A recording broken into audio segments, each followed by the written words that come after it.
तर नमस्कार विद्यार्थी मित्रांनो, आज आपण वर्ग 9वा विषय इतिहास राज्यशास्त्र. तर राज्यशास्त्रामधील तिसरं प्रकरण ज्याचं नाव आहे भारताची सुरक्षा व्यवस्था, हे प्रकरण आज आपण बघणार आहोत. की मागील प्रकरणात आपण भारताच्या परराष्ट्र धोरणासंबंधी अभ्यास केला. परकीय आक्रमण आणि अंतर्गत अव्यवस्थेपासून संरक्षण करणे, सीमारेषा सुरक्षित ठेवणे हे राष्ट्रांचे प्राथमिक हितसंबंध असतात हेही आपल्याला समजले.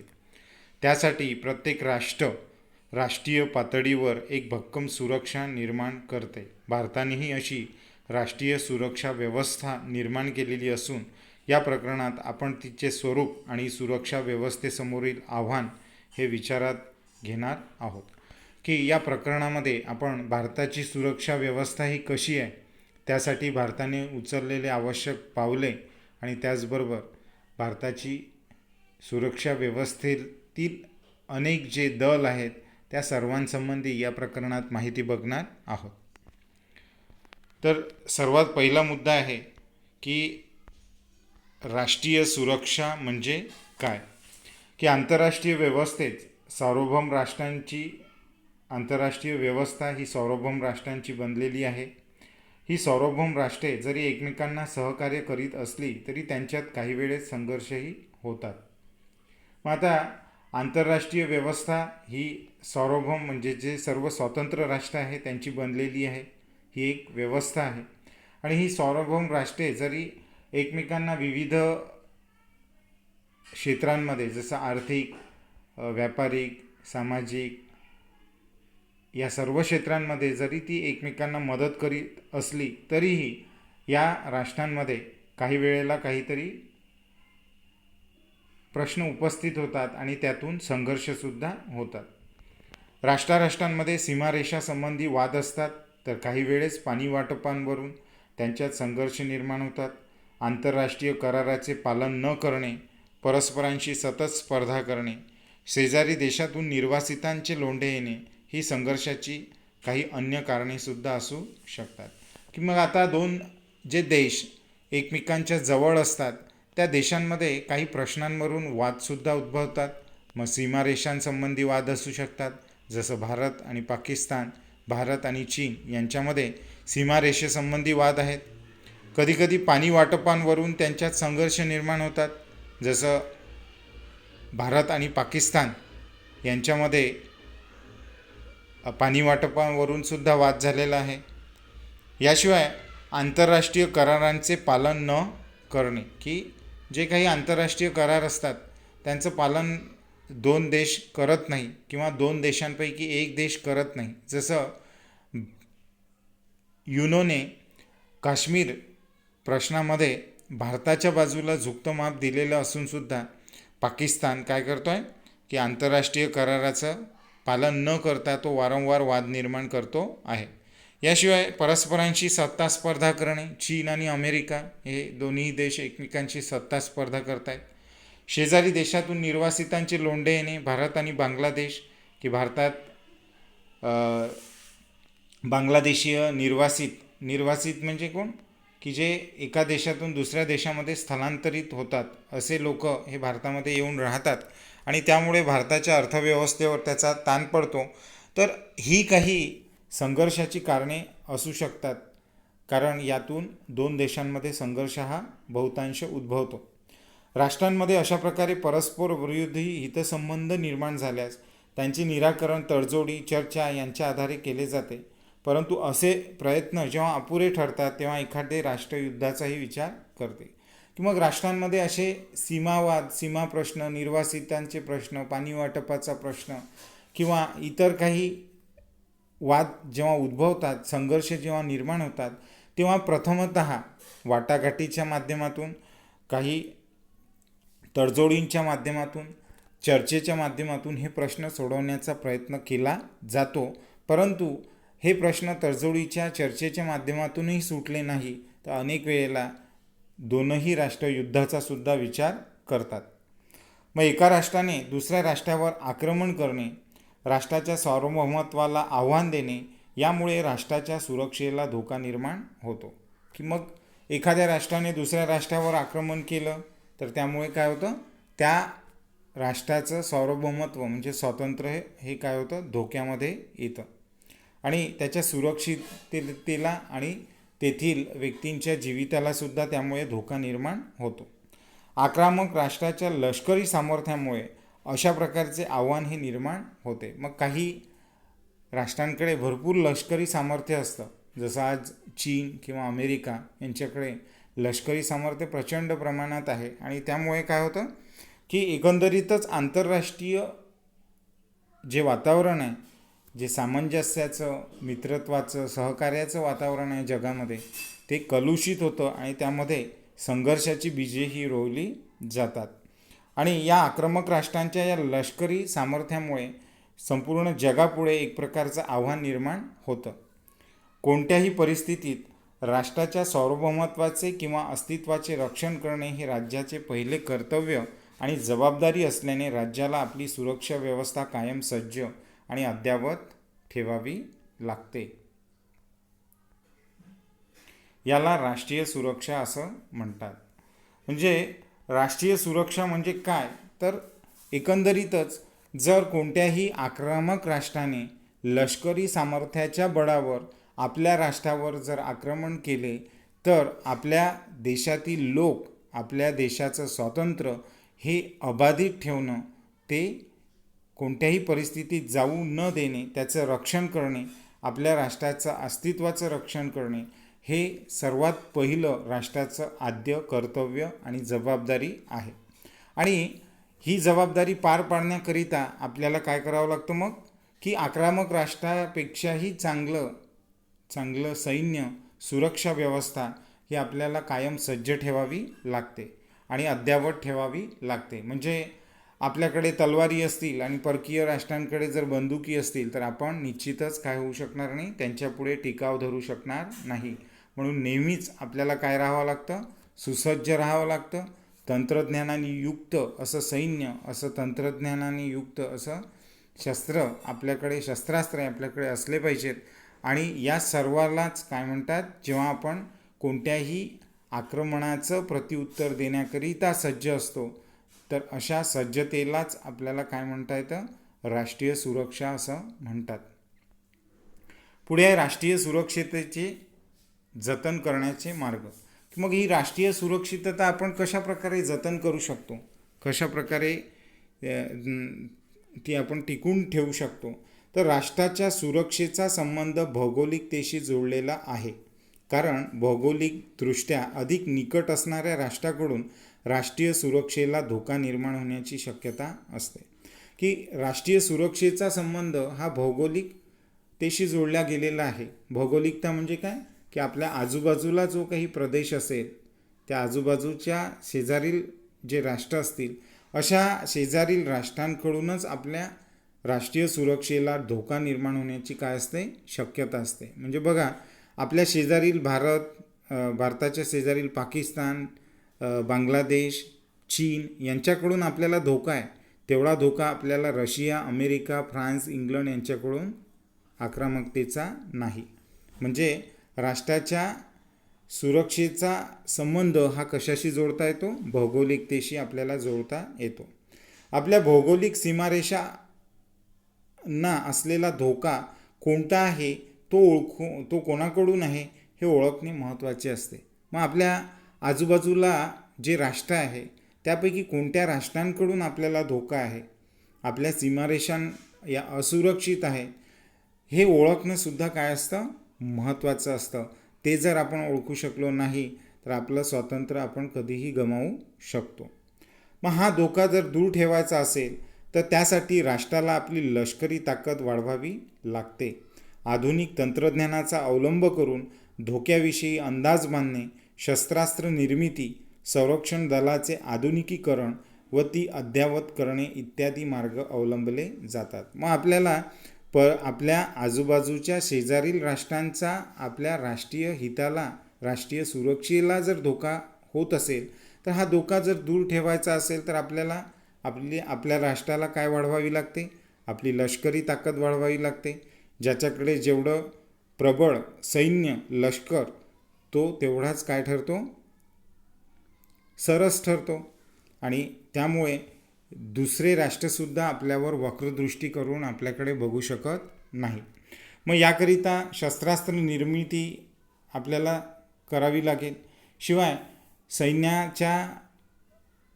सैन्याकरता आधुनिक तंत्रज्ञानाचा वापरसुद्धा आपल्याला करावा लागेल. आणि आपल्याकडे असं तंत्रज्ञान असायला हवं की इतर राष्ट्रांच्या धोक्याविषयी आपल्याला अगोदरच पूर्व सूचना त्यामुळे प्राप्त होईल. आणि याशिवाय आपले जेवढे संरक्षण दल आहेत, नौदल असेल, भूदल असेल, वायुदल असेल, ते या सर्व संरक्षण दलांचं आधुनिकीकरण आणि ती अद्ययावत करणे हे मार्गसुद्धा आपल्याला अवलंबावे लागतील. कारण आपल्याला काय हवं आहे, आपल्या देशाचं संरक्षण करणं हे आपलं आद्य कर्तव्य आहे. आणि त्यामुळे आपल्याला शस्त्रनिर्मितीच्या बाबतीत, आधुनिक तंत्रज्ञानाच्या बाबतीत किंवा आधुनिक तंत्रज्ञानाचा अवलंब करून जे आराखडे अगोदरच पूर्वसूचना आपण शत्रूच्या धोक्याची मिळवू शकतो, अशा प्रकारे तंत्रज्ञानाची निर्मिती आणि त्याचा वापर आपल्याला करावा लागेल. म्हणजेच एकंदरीतच आपण आपल्या देशाचं रक्षण हे करू शकू. पुढे युद्धाच्या मार्गाने संघर्ष निराकरण करणे व राष्ट्रीय सुरक्षेची जपवणूक करणे अधिक तणावाचे आणि आंतरराष्ट्रीय शांतता धोक्यात आणणारे असते. मग आता युद्धाच्या मार्गाने जर कोणता संघर्ष मिटत असेल तर तो काही सहज सोपा नसतो. कारण ज्या वेळेला दोन राष्ट्रांमध्ये युद्ध होतं आणि प्रत्येक राष्ट्र आपल्या सार्वभौमत्वाचा, स्वातंत्र्याचा संरक्षण करण्याचा प्रयत्न करतो, त्यावेळेला दोनही देशांमध्ये वातावरण हे अधिक तणावाचं होतं, संघर्षाचं होतं. आणि शिवाय यामुळे आंतरराष्ट्रीय शांततासुद्धा धोक्यात येते. एका राष्ट्रांबरोबर इतर राष्ट्रसुद्धा युद्धामध्ये ओढली जाऊ शकतात. आणि आपल्याला सगळ्यांना ज्ञात आहे की याचमुळे पहिलं महायुद्ध, दुसरं महायुद्ध हे घडून आलेलं आहे. आणि एकंदरीतच त्यामुळे आंतरराष्ट्रीय शांतता ही काय ते धोक्यात येते. आणि म्हणून काही राष्ट्र हे अन्य राष्ट्रांचा पाठिंबा मिळून राष्ट्रीय सुरक्षेला असणारा धोका कमी करण्याचा प्रयत्न करतात. की आपल्याला युद्ध किंवा युद्धासारख्या संघर्षमय बाबीतून आपल्याला जावं लागू नये याकरिता काही राष्ट्र मग इतर राष्ट्रांचाही पाठिंबा मिळवतात. आणि त्यामुळे काय होतं की त्यामुळे राष्ट्रीय सुरक्षेला असणारा धोका हा कमी होतो. की पाकिस्तान सहजासहजी आपल्यावर आक्रमण करणार नाही, चीन सहजासहजी आपल्यावर आक्रमण करणार नाही, याकरिता आपण रशिया, अमेरिका यासारख्या बलाढ्य देशांचा पाठिंबा मिळवण्याचा, त्यांच्याशी मैत्री करण्याचा प्रयत्न आपण करतो. आणि यामुळे अनेक वेळेला काय होतं, आक्रमक राष्ट्रावर दबावसुद्धा निर्माण होतो. असे सुद्धा प्रयत्न आपल्याला करावे लागतात.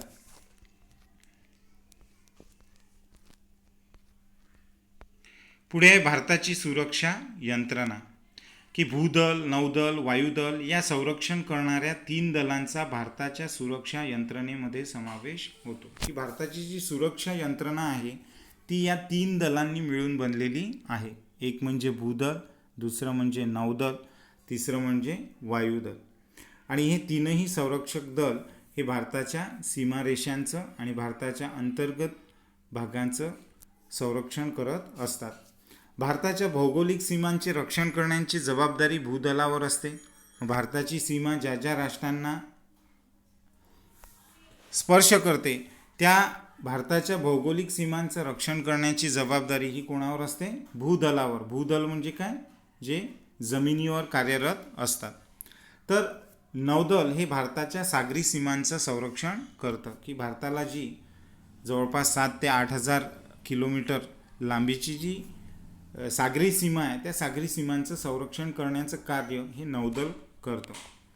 याशिवाय भारताच्या हवाई सीमा व अवकाशाचे रक्षण करण्याची जबाबदारी ही वायुदलाची असते. की भारताचा अवकाशातील आणि अवकाशीय सीमांचं रक्षण करण्याचं काम हे हवाई दलाचं असतं. आणि या तीनही दलावर संरक्षण मंत्रालयाचे नियंत्रण असते. की हे जे 3 दल आहेत, भूदल, नौदल आणि हवाई दल, या तीनही दलांचं नियंत्रण हे कोण करतं? संरक्षण मंत्रालय करतं. भारतातील भूदल हे फार मोठे आहे आणि ते जगातील 7व्या क्रमांकाचे भूदल मानले जाते. की जगामध्ये जवळपास 208 देश आहेत. त्या 208 देशांपैकी भारताची सैन्य क्षमता, भूदलाची क्षमता ही जगामध्ये 7व्या क्रमांकावर येते. एवढं मोठं भूदलातील सैन्य आपल्याकडे आहे. भूदलाच्या प्रमुखाला जनरल असे म्हणतात. नौदलाचे प्रमुख ॲडमिरल असतात. तर वायुदलाच्या प्रमुखाला एअर चीफ मार्शल असे म्हणतात. म्हणजे भूदलाचा प्रमुख कोण? जनरल, त्याला जनरल असे म्हणतात. नौदलाचा प्रमुख ॲडमिरल, त्याला असं म्हणतात. आणि वायुदलाच्या प्रमुखाला एअर चीफ मार्शल असे म्हणतात. आणि या तीनही प्रमुखांची नेमणूक हे कोण करतं? भारताचे राष्ट्रपती करतात. म्हणजे या तीनही दलांचे जे सरसेनापती असतात, सर्वोच्च पदावर आसनस्थ व्यक्ती असतो, त्या तीनही दलाच्या व्यक्तींची निवड ही कोण करतं? राष्ट्रपती करतो. मग भारताचे राष्ट्रपती सर्व संरक्षण दलांचे सरसेनापती म्हणजे supreme commander of the defence forces असतात. म्हणजे या तीनही दलाचे तीन काय असतात? प्रमुख असतात. भूदल, नौदल आणि वायुदल. भूदलाचा प्रमुख कोण असतो? जनरल. आणि नौदलाचा प्रमुख जो आहे त्याला ॲडमिरल असं म्हणतात. आणि वायुदलाचा जो प्रमुख आहे त्याला एअर चीफ मार्शल असे म्हणतात. तर या तीनही दलाचं नेतृत्व हे कोण करतं? सरसेनापती म्हणून भारताचे राष्ट्रपती करतात. आणि म्हणून त्यांना supreme commander of the defence forces असं म्हणतात. राष्ट्रपतीच्या संमतीशिवाय संरक्षण दलांना युद्ध अथवा शांततेसंबंधी निर्णय घेता येत नाही. जर एखाद्या राष्ट्राला युद्ध करायचं असेल, म्हणजे भारताला जर युद्ध करायचं असेल आणि तीनही दलाचे जे सरसेनापती आहेत किंवा जे प्रमुख आहेत त्या प्रमुखांची त्याला मान्यता असेल, परंतु राष्ट्रपतीच्या मान्यतेशिवाय त्यांना असं युद्धाचा किंवा शांततेच्या वाटाघाटी करण्याचा निर्णय घेता येत नाही. म्हणजे या तीनही दलांच्या प्रमुखांना त्याची अनुमती ही कोणाकडून घ्यावी लागते? राष्ट्रपतीकडून घ्यावी लागते. कारण राष्ट्रपतीने जर नाही म्हटलं आणि या तीनही दलाच्या प्रमुखांनी जर हो म्हटलं युद्धासाठी, पण राष्ट्रपती जर नाही म्हणत असेल, नकार देत असेल, तर युद्ध हे होऊ शकत नाही. एवढा मोठा अधिकार सैन्याच्या संरक्षणाच्या बाबतीत राष्ट्रपतीला देण्यात आलेला आहे. कारण राष्ट्रपती हा नागरी सत्तेचे प्रतिनिधित्व करतात. कारण राष्ट्रपती हे काय करतात? नागरी सत्तेचे, म्हणजे भारताचं प्रतिनिधित्व, म्हणजे भारताच्या नागरिकांच्या वतीने नागरिक सत्तेचं प्रतिनिधित्व हे कोण करतो? राष्ट्रपती करतो. आणि लष्कर आणि लोकशाहीमध्ये नागरी नेतृत्व लष्करी नेतृत्वापेक्षा श्रेष्ठ मानले जाते. आणि लोकशाहीमध्ये काय वैशिष्ट्य आहे की नागरी नेतृत्व म्हणजे एखाद्या सर्वसामान्य माणसाचं नेतृत्व हे लष्करी नेतृत्वापेक्षा सर्वश्रेष्ठ मानलं जातं. पुढे आहे, भारताच्या सुरक्षा यंत्रणेतील तीनही संरक्षक दले अद्ययावत असावी यासाठी अनेक उपाययोजना केल्या जातात. त्यासाठी काही संशोधन संस्थाही स्थापन केलेल्या आहेत. किंवा आता भारताचं जे संरक्षण दल आहे ते संरक्षण दल हे काळानुरूप असावं, जगातल्या इतर सैन्यासारखं ते अद्ययावत असावं, याकरिता त्यामध्ये सुधारणा सुचवण्याकरिता काही संरक्षक संस्थासुद्धा स्थापन केलेल्या आहे. संरक्षण दलातील सर्व श्रेणीच्या व्यक्तींना आपले कामं उत्तम प्रकारे पार पाडता यावे यासाठी आपल्या देशात अनेक प्रशिक्षण संस्थाही आहेत. किंवा आता संरक्षण दलात ज्यांची नेमणूक होते आणि सर्वोच्च पदापासून तर सैनिकापर्यंत ज्यांची नेमणूक होते, या लोकांना चांगल्या प्रकारचं प्रशिक्षण प्राप्त व्हावं याकरिता यांना प्रशिक्षित करणाऱ्या अनेक प्रशिक्षण संस्थासुद्धा आपल्या देशामध्ये आहेत. उदाहरणार्थ पुणे येथील नॅशनल डिफेन्स अकॅडमी, ज्याला NDA असं म्हणतात. याशिवाय दिल्ली येथील नॅशनल डिफेन्स कॉलेज, या संस्था काय करतात? संरक्षण दलामध्ये कार्यरत असणाऱ्या मोठ्या पदावरचे अधिकारी, सैन्य अधिकारी आणि सैनिक यांना प्रशिक्षित करण्याचं काम या दोन संस्था भारतामध्ये करतात. पुढे आहे निमलष्करी दले. भारतातील संरक्षक दलांना मदत करण्यासाठी काही निमलष्करी दलेसुद्धा असतात. की भारताचे जे प्रमुख दल आहे भूदल, नौदल, वायुदल, या तीनही दलांना मदत करण्यासाठी काही निमलष्करी दलंसुद्धा भारतामध्ये आहेत. ती पूर्णतः लष्करीही नसतात आणि नागरीही नसतात. म्हणजे ते सामान्य नागरिकासारखेही नसतात किंवा पूर्णतः ते भारताच्या सीमा रेषांवर लढणाऱ्या सैनिकांसारखे लष्करीसुद्धा नसतात. म्हणून त्यांना काय म्हणतात, निमलष्करी दले असे म्हणतात. म्हणजे ते पूर्णतः सैनिकांसारखे सुद्धा नसतात किंवा पूर्णतः सामान्य नागरिकांसारखेही नसतात. म्हणून अशा दलातल्या लोकांना किंवा अशा दलांना काय म्हणतात, निमलष्करी दले असं म्हणतात. संरक्षण दलांना सहाय्य करणे हे त्यांचं प्रमुख काम आहे. म्हणजे भारतातले जे 3 प्रमुख दल आहेत, भूदल, नौदल आणि वायुदल, या तीनही दलांना सहाय्याचं काम करणे म्हणजे कोऑपरेटिव्ह स्वरूपाचं काम करणे, सहकार्य करण्याचं काम हे निमलष्करी दले करत असतात. मग यामध्ये कोणकोणत्या दलांचा समावेश होतो, तर पहिलं आहे सीमा सुरक्षा दल म्हणजे बॉर्डर सिक्युरिटी फोर्स. म्हणजे ज्या सीमारेषांवर सैन्याबरोबरच सीमारेषांचं संरक्षण करण्याचं काम हे सीमा सुरक्षा दलातील लोक करतात. तटरक्षक दल म्हणजे कोस्ट गार्ड, म्हणजे सैनिकांव्यतिरिक्त म्हणजे नौदलातल्या सैन्याव्यतिरिक्त हे तटरक्षक दलातील जे कोस्ट गार्ड ज्याला आपण म्हणतो, हे कोस्ट गार्ड काय करतात, आपल्या सागरी सीमांचं रक्षण करण्याकरिता नौदलातल्या सैनिकांना मदत करतात. याशिवाय केंद्रीय राखीव पोलीस दल म्हणजे सेंट्रल रिझर्व्ह पोलीस फोर्स, की आपल्या सीमारेषांमध्ये काही घुसखोरी होऊ नये किंवा इतर काही आपल्या देशासाठी धोका निर्माण होऊ नये याकरिता केंद्रीय राखीव पोलीस दल हे सुद्धा काय करतं, आपल्या सैन्याला मदत करतं. याशिवाय जलद कृती दल म्हणजे rapid action force. Rapid action force म्हणजे काय, की कुठेही काही भूकंप झाला, पूर आला किंवा काही बॉम्बस्फोट झाला, अशावेळी रॅपिड ॲक्शन फोर्स म्हणजे त्वरित जलद कृती करणारं एक दल असतं जे आपल्या भूदलातल्या सैन्यांना मदत करत असतं. आणि हे दल याचा समावेशसुद्धा निमलष्करी दलामध्ये होतो.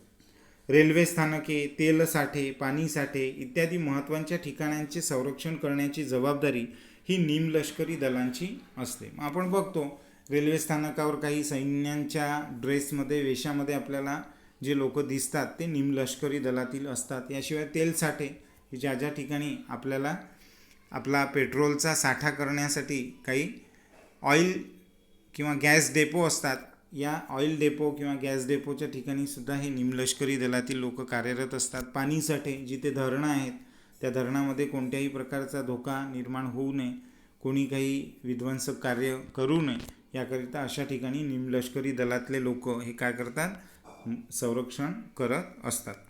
तसेच काही नैसर्गिक किंवा मानवनिर्मित आपत्तीचे व्यवस्थापन करण्यात त्याचा सहभाग असतो. की नैसर्गिक आपत्ती म्हणजे भूकंप, महापूर अशावेळी, किंवा काही मानवनिर्मित आपत्ती, एखाद्या वेळेला बिल्डिंगच कोसळते, काही ठिकाणी अपघात घडून येतात, काही ठिकाणी बिल्डिंगला आग लागते. अशावेळी त्या नैसर्गिक किंवा ज्या मानवनिर्मित आपत्ती आहे त्यांचं व्यवस्थापन, त्यांचं मॅनेजमेंट करण्याचं काम यामध्ये या निमलष्करी दलातील जवानांचा सहभाग असतो. शांततेच्या काळात देशाच्या आंतरराष्ट्रीय सीमांचं संरक्षण करण्याची जबाबदारी निमलष्करी दलावर असते. की शांततेच्या काळात म्हणजे ज्या वेळेला जे आपलं सैन्य आहे ते काही बॉर्डरवर किंवा सीमारेषांवर तैनात नाही, अशा वेळेला या आपल्या देशांच्या आंतरराष्ट्रीय सीमांचं रक्षण करण्याची जबाबदारी ही कोणावर असते, या निमलष्करी दलांवर असते. सीमेच्या जवळच्या भागात राहणाऱ्या नागरिकांच्या मनात सुरक्षिततेची भावना निर्माण करणे. मग या निमलष्करी दलाचं कार्य काय आहे, तर सीमेच्या लगत भागात राहणारे जे लोक आहेत त्या नागरिकांच्या मनामध्ये सुरक्षिततेची भावना निर्माण करण्याचं कार्य त्यांचं असतं.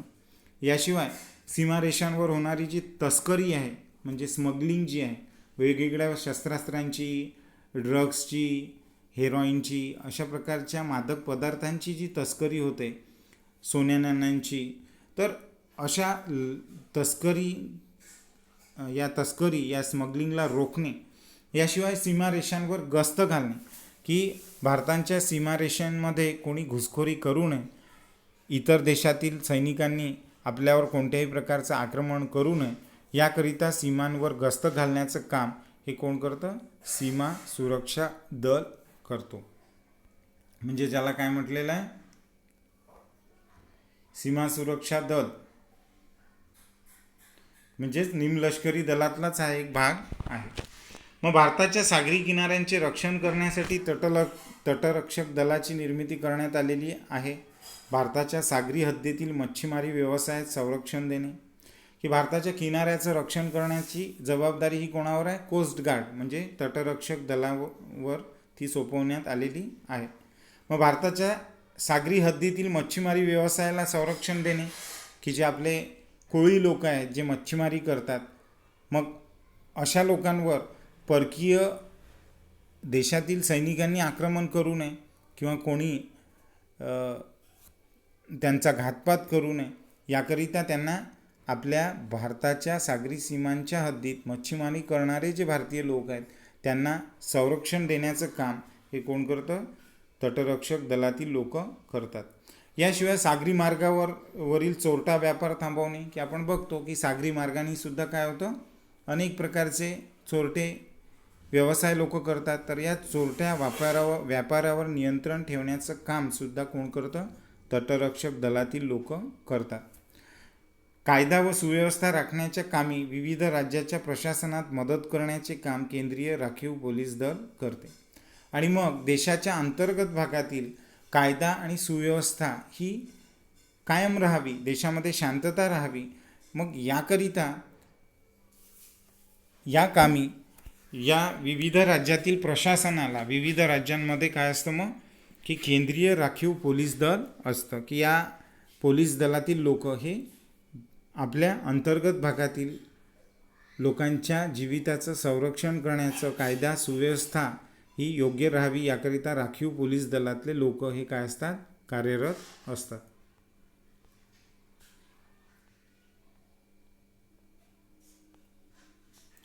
बॉम्बस्फोट, दंगे यांच्यामुळे देशाच्या सुरक्षेत धोका निर्माण झाल्यास वेगवान हालचाली करून जनजीवन सुरक्षित किंवा सुरळीत करण्याचे काम जलद कृती दल करते, की रॅपिड ॲक्शन फोर्स काय करते? केव्हा कार्यरत होते?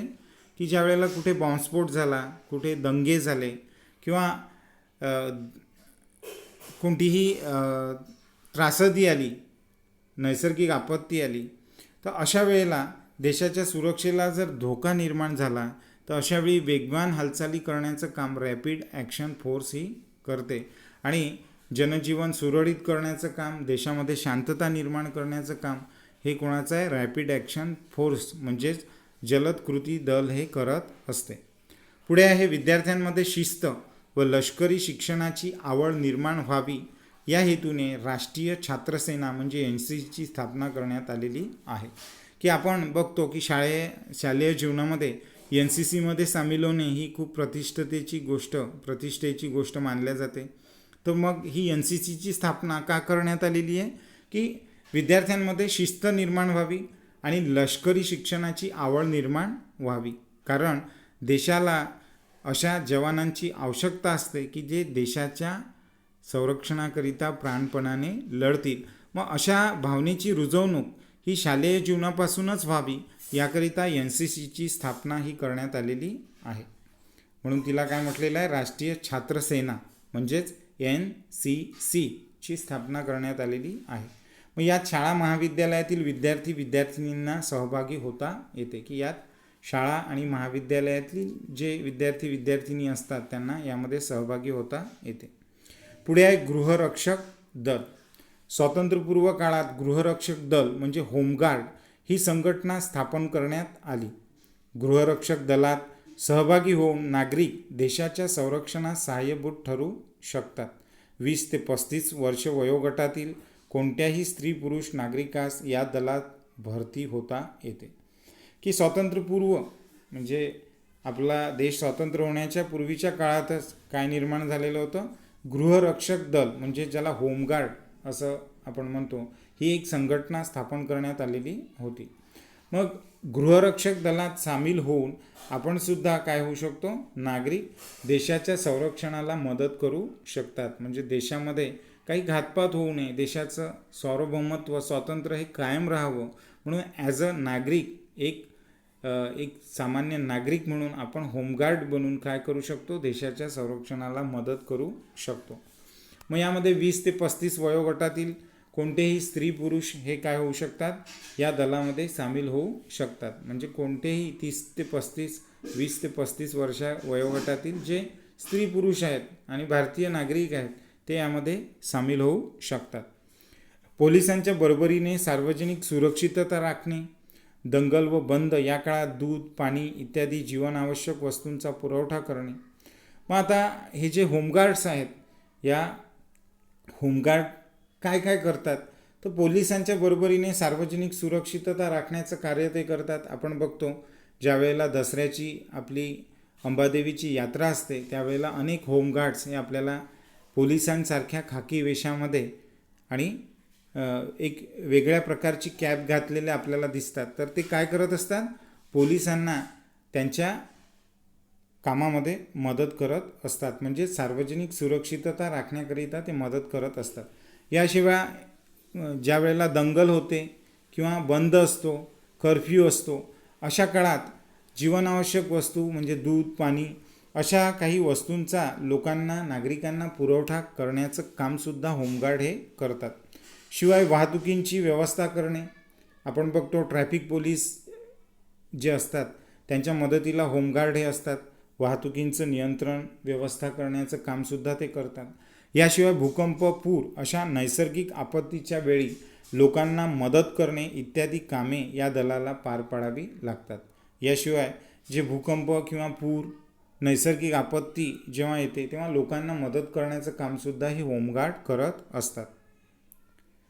मग भारताच्या सुरक्षिततेपुढील आव्हाने. स्वातंत्र्यापासून आजपर्यंत भारताच्या सुरक्षिततेला पाकिस्तान आणि चीन या राष्ट्रांनी धोका निर्माण करण्याचा प्रयत्न केलेला आहे. की आपण बघतो की आजसुद्धा पाकिस्तान आणि चीन या राष्ट्रांकडून आपल्याला धोका आहे. भारत आणि पाकिस्तान यांच्यात अनेक वादग्रस्त प्रश्न आहेत. उदाहरणार्थ काश्मीरची समस्या, पाणी वाटपाविषयीचे तंटे, घुसखोरीची समस्या, सीमावाद इत्यादी. आता आपण बघतो की भारत आणि पाकिस्तान याच्यामध्ये काश्मीरचा मुद्दा हा प्रमुख आहे. पाणी वाटपांविषयी तंटे की आपण रावी, सतलज, बियास याच्या 5 नद्यांचं पाणी हे कुठे जातं, पाकिस्तानमध्ये जातं. तर पाकिस्तान त्याचा अवाह्यात वापर करतो, म्हणजे अनलिमिटेड मर्यादेपलीकडे वापर करतो आणि भारतातल्या शेतकऱ्यांना हे पाणी व्यवस्थित मिळत नाही. तर आपल्याच देशात उगम पावणाऱ्या नद्यांचं पाणी आपल्यालाच योग्य प्रमाणात वापरायला मिळत नाही. तर या पाणी वाटपांच्या प्रश्नांवरून सुद्धा भारतात आणि पाकिस्तानामध्ये वाद आहे. घुसखोरीची समस्या, अनेक वेळेला पाकिस्तानातून दहशतवादी भारतामध्ये घुसखोरी करतात, अनैतिक कृत्य करतात.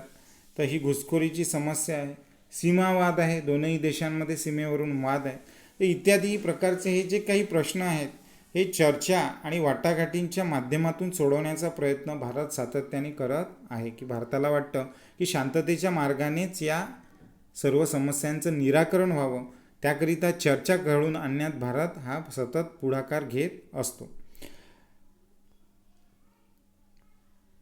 मग आशिया खंडात भारत आणि चीन हे सुद्धा काय आहेत, महत्त्वाचे देश आहेत. 1962 चीनबरोबर आपले युद्धही झालेले आहे. भारताच्या शेजारी असणाऱ्या राष्ट्रांवर आपले प्रभुत्व प्रस्थापित करण्याचा प्रयत्न चीन करत असल्यामुळे भारत चीन संबंधात तणाव आहे. सीमारेषेबाबत भारत आणि चीन यांच्यामध्ये सुद्धा वाद आहे. की भारत आणि पाकिस्तान आणि भारत आणि चीन हे एकमेकांची शेजारी असूनसुद्धा या पाकिस्तान आणि चीन या देशांच्या कुरापतीमुळे आपण आपल्या देशाचं संरक्षण यंत्रणा ही काय ते धोक्यामध्ये येत असलेली आपल्याला दिसते. यातूनच भारत आणि चीन यांच्यामध्ये 1962 युद्धसुद्धा झालेलं आहे आणि आजसुद्धा सीमा प्रश्नांवरून त्यांच्यामध्ये सतत वाद चालू आहे. आणि शिवाय भारत आणि त्याच्या शेजारील राष्ट्रांवर आपलं प्रभुत्व प्रस्थापित करण्याचा प्रयत्न चीन सतत करतो आहे आणि त्यामुळे भारत आणि चीन यांच्या संबंधांमध्ये सतत तणाव असलेला आपल्याला दिसतो. मग भारताच्या सुरक्षिततेला केवळ बाहेरच्या राष्ट्राकडूनच धोका आहे असे नाही, तर अंतर्गत क्षेत्रातूनही सुरक्षितता धोक्यात आणण्याचा प्रयत्न होत आहे. मग आपण बघतो की बाहेरच्या राष्ट्रांच्याकडूनच भारताच्या सुरक्षिततेला धोका आहे असं नाही, तर भारताच्या अंतर्गत भागातही अशा अनेक बाबी आहेत की ज्यामुळे भारताच्या सुरक्षिततेला धोका निर्माण होतो आहे. उदाहरणार्थ राष्ट्रीय सुरक्षेच्या संदर्भात आता बाह्य सुरक्षितता व अंतर्गत सुरक्षितता असा फरक महत्त्वाचा राहिलेला नाही, आणि म्हणून राष्ट्रीय सुरक्षिततेच्या अनुषंगाने बाहेरचा धोका किंवा आतला धोका हा प्रश्न आता महत्त्वाचा राहिलेला नाही. तर राष्ट्रीय सुरक्षा म्हणजे काय की देशांच्या सीमांचं आणि अंतर्गत भागांचं संरक्षण करणे ही आपली काय राहिलेली आहे, आता एक प्रमुख ज्वलंत प्रायोरिटी आपली बनलेली आहे. प्रामुख्याने आपण त्याच्यावर काय करतो आहे, फोकस करतो आहे. धर्म, प्रादेशिकता, वैचारिक, वांशिक, आर्थिक यावर आधारित अनेक बंडखोर चळवळी अंतर्गत क्षेत्रात अस्थिरता निर्माण करत आहे. की आपण बघतो की दरवर्षी भारतात कोणत्या ना कोणत्या भागात हिंदू मुस्लिम बाबींवरून दंगली होतात. प्रादेशिकता म्हणजे मी महाराष्ट्रीयन, मी गुजराती, मी बंगाली, मी तमिळ, तर या प्रादेशिकतेवरून सुद्धा वाद निर्माण होतात. आणि अनेक बाबतीत वैचारिक मतभेद आहेत, वांशिक मतभेद आहेत, आर्थिक मतभेद आहेत. या सर्वांवर आधारित अनेक बंडखोर चळवळी या भारतामध्ये सतत होतात, आणि त्यामुळे अंतर्गत क्षेत्रामध्ये काय निर्माण होताना दिसते, अस्थिरता निर्माण होताना दिसते. उदाहरणार्थ नक्षलवादी चळवळ, की यासारख्या बाबींमुळे भारताच्या अंतर्गत क्षेत्रात सुद्धा भारताला सुरक्षितता राखण्यास अनेक धोके निर्माण झालेले आहेत. तर नक्षलवादी चळवळ ही सुद्धा अंतर्गत भागातील एक प्रमुख धोका मानला जातो. याशिवाय दहशतवाद हे भारताच्या अंतर्गत सुरक्षेच्या संदर्भातील सर्वात मोठे आव्हान आहे. दहशतवाद ही एक जागतिक समस्या असून दहशतवाद नष्ट व्हावा म्हणून भारत प्रयत्नशील आहे. की आपण टेररिझम ज्याला म्हणतो, दहशतवाद, की दहशतवादी आपल्याला माहिती आहे अनेक ठिकाणी बॉम्बस्फोट होतात, निरपराध लोक मारले जातात. बॉम्बे किंवा मुंबईसारख्या मोठ्या शहरांमध्ये मोठमोठ्या हॉटेल्समध्ये हे लोकांना वेठीस धरतात, मारतात. तर हे सर्व दहशतवादी कृत्यांमुळे सुद्धा भारताच्या अंतर्गत सुरक्षा व्यवस्थेला खूप मोठा धोका आणि आव्हान निर्माण झालेलं आपल्याला दिसते. आणि ही दहशतवादाची समस्या ही संपूर्ण जगामध्ये आज आपल्याला पसरलेली दिसते, आणि म्हणून दहशतवाद हा नष्ट व्हावा याकरिता भारतसुद्धा प्रयत्नशील असलेला आपल्याला दिसतो. मग पुढचा मुद्दा आहे मानवी सुरक्षा, की राष्ट्रीय सुरक्षेच्या कल्पनेत शीतयुद्धानंतरच्या काळात बदल झाला असून ती अधिक व्यापक झालेली आहे. की राष्ट्रीय सुरक्षा ही जी कन्सेप्ट आहे, हा जो विचार आहे, ही जी कल्पना आहे, त्यामध्ये शीतयुद्धानंतरच्या काळात खूप मोठा बदल झालेला आहे आणि ती अधिक व्यापक बनलेली आपल्याला दिसते. मग राष्ट्रीय सुरक्षा म्हणजे केवळ देशाची सुरक्षा नाही, तर त्यात राहणाऱ्या माणसांचीही सुरक्षा असा नवा विचार त्यात आलेला आहे. की मग आता राष्ट्रीय सुरक्षा म्हणजे फक्त काय नाही, की देशांच्या सीमांची सुरक्षाच नाही, तर त्या देशांमध्ये राहणारे जे लोक आहेत, त्या देशात राहणाऱ्या लोकांची, माणसांची सुरक्षा हा सुद्धा विचार त्यामध्ये आता अंतर्भूत झालेला आहे. कारण देशाची सुरक्षा ही अंतिमतः माणसांसाठीच असते. कारण देशाच्या सीमा आपण का सुरक्षित ठेवतो, कारण देशातली माणसं जी आहेत त्यांचं जीवन जे आहे ते सुरक्षित राहावं म्हणूनच माणूस हा केंद्रस्थानी ठेवून नव्याने केलेला सुरक्षेचा विचार म्हणजे मानवी सुरक्षा होय. म्हणजेच माणूस हा केंद्रस्थानी ठेवून आपण काय करतो आहे, आपल्या सुरक्षिततेचा नव्याने विचार करतो आहे. तर हा नव्याने केलेला विचार हा म्हणजेच काय होय, मानवी सुरक्षा होय. म्हणजे कोणत्याही देशाचं आजचं आद्य कर्तव्य हे आहे की देशातील नागरिकांची सुरक्षा व्हावी, त्याच्या जीविताला कोणताही धोका निर्माण होऊ नये, असा जो विचार आहे त्यालाच मानवी सुरक्षा असं म्हणतात. मग मानवी सुरक्षेत माणसांचे सर्व प्रकारच्या धोक्यांपासून संरक्षण करून त्यांना शिक्षण, आरोग्य व विकासाच्या संधी प्राप्त करून देणे हे अपेक्षित आहे. मग मानवी सुरक्षेमध्ये काय अपेक्षा आहे, की मानवी सुरक्षा म्हणजे काय, की माणसांचे सर्व प्रकारच्या धोक्यांपासून संरक्षण करणे, मग त्याचं दहशतवादापासून, नक्षलवादापासून, देशावर आक्रमण करणाऱ्या शत्रूपासून, अंतर्गत जे काही वाद असतात त्यापासून त्याचं संरक्षण व्हावं, आणि शिवाय त्याला शिक्षण मिळावं, त्याला चांगलं आरोग्य सुविधा मिळाव्या आणि विकासाच्या संधी प्राप्त करून देणे हे कशामध्ये अपेक्षित आहे? मानवी सुरक्षेमध्ये आपल्याला अपेक्षित आहे. निरक्षरता, दारिद्र्य, अंधश्रद्धा, मागासलेपणा दूर करून सर्वांना सन्मानाने जगण्यासाठी पोषक परिस्थिती निर्माण करणे याचाही समावेश मानवी सुरक्षेमध्ये होतो. म्हणून त्यांनी पहिलेच काय केलेलं आहे की पूर्वीची जी व्याख्या होती की देशाच्या सीमेचं संरक्षण करणे म्हणजे काय, की देशाचं रक्षण करणे, एवढ्यापुरताच आज राष्ट्रीय सुरक्षा ही मर्यादित राहिलेली नाही, तर त्यामध्ये मानवी सुरक्षेचा भागसुद्धा अत्यंत महत्त्वाचा मानला जातो. म्हणून निरक्षरता, दरिद्रता, अंधश्रद्धा, मागासलेपणा दूर करून सर्वांना सन्मानाने जगण्यासाठी पोषक परिस्थिती निर्माण करून देणे यांचा समावेशसुद्धा कशामध्ये होतो? मानवी सुरक्षेमध्ये होतो. म्हणजे एवढ्या मोठ्या प्रमाणात तिची व्यापकता आज वाढलेली आपल्याला दिसते. याशिवाय अल्पसंख्याक, दुर्बल गटांच्या हक्कांचे संरक्षणही मानवी सुरक्षेसाठी आवश्यक आहे.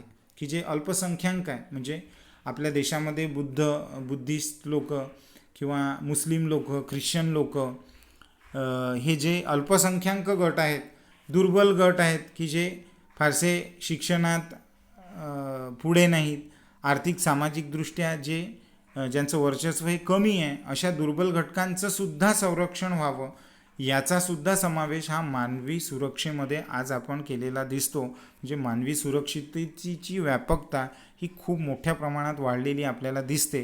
म्हणून राष्ट्रीय हितामध्ये मानवी सुरक्षिततेचा प्रश्न हा सुद्धा खूप महत्त्वाचा मानला जातो. त्यानंतर आहे मग या मानवी सुरक्षेला असणारी आव्हाने कोणकोणती आहे? की मानवी सुरक्षेला असणारे सर्वात मोठे आव्हान म्हणजे दहशतवाद.